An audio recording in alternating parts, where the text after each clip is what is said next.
পরদিন প্রভাতেই অনিদ্রা শুষ্ক হেমন্ত পাগলের মতো হইয়া প্যারীশঙ্কর ঘোষালের বাড়ি গিয়া উপস্থিত হইল। প্যারীশঙ্কর জিজ্ঞাসা করিল, ইহে বাপু, কি খবর?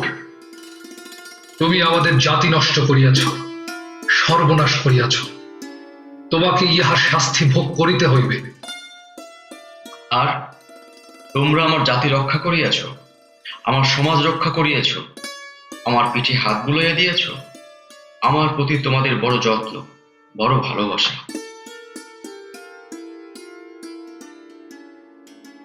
হেমন্তের ইচ্ছা হইল সেই মুহূর্তেই প্যারীশঙ্করকে ব্রহ্মতেজে ভস্ম করিয়া দিতে, কিন্তু সেই তেজে সে নিজেই জ্বলিতে লাগিল।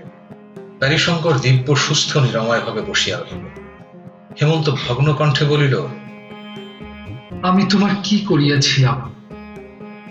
আমি জিজ্ঞাসা করি, আমার একটিমাত্র কন্যা ছাড়া আর সন্তান নাই।